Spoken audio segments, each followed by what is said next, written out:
আসসালামু আলাইকুম প্রিয় ভিউয়ার্স, সবাই কেমন আছেন? রোজমেরিজ বেঙ্গলি রান্নাঘরে সবাইকে অভিনন্দন। আজ আমি কষানো মোরগের মাংস রান্না করে দেখাবো। যে কোনো মাংস ঝোল রান্না করার থেকে কষানো মাংসের টেস্ট বহু গুণে ভালো আসে, আপনারা সবাই জানেন। আমার তো পার্সোনালি কষানো মাংস খুবই পছন্দ। আপনারা চাইলে এভাবে মোরগের মাংস রান্না করে দেখতে পারেন, আশা করি ভালো লাগবে।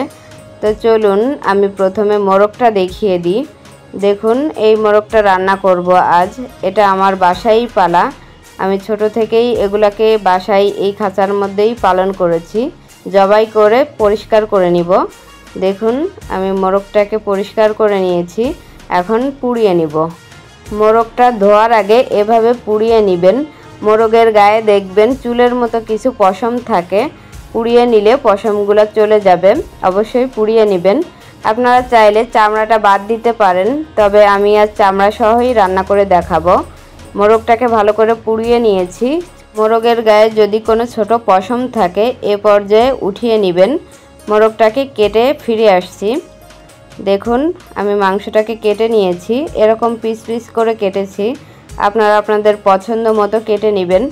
এখন আমি চলে যাব মূল রেসিপিতে। চুলায় প্যান বসিয়ে দিয়েছি। এখন 4 টেবিল চামচ সয়াবিন তেল অ্যাড করে দিব।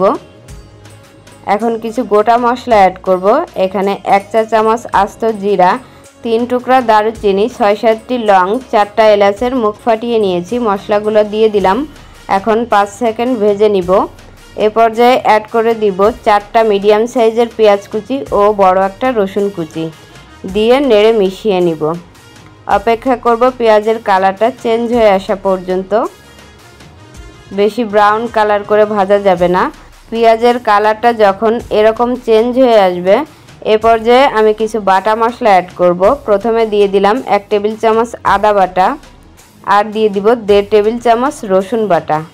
দেশি হাঁস মুরগির মাংসে মশলাটা একটু বেশি দিতে হয়, আপনারা সবাই জানেন। এখন নেড়ে মিশিয়ে নিব। আদা রসুনের কাঁচা গন্ধ না যাওয়া পর্যন্ত কষিয়ে নিব।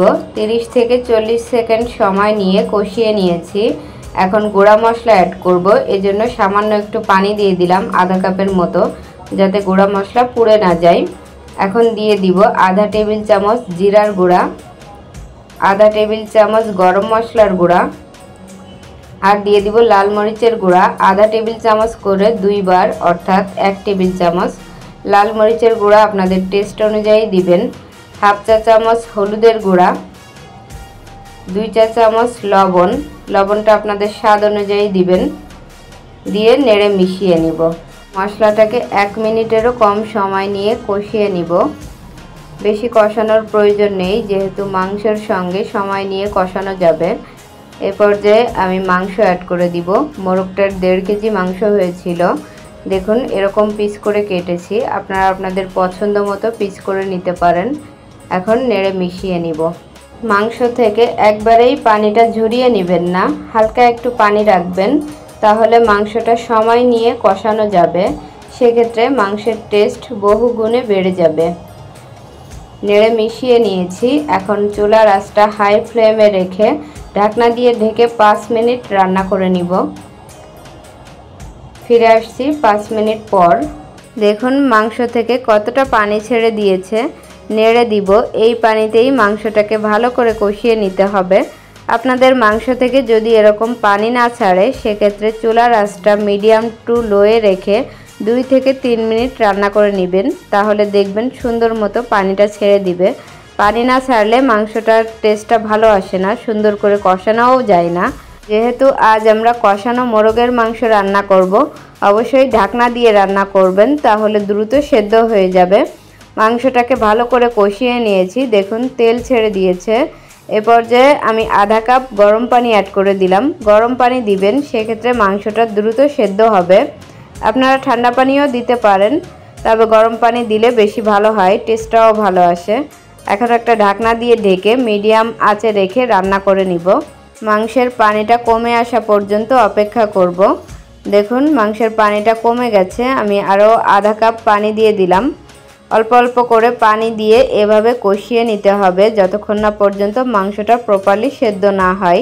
আর অবশ্যই ঢাকনা দিয়ে রান্না করবেন, যেহেতু কষানো মাংস ঢাকনা দিয়ে রান্না করলে দ্রুত সেদ্ধ হয়ে যাবে।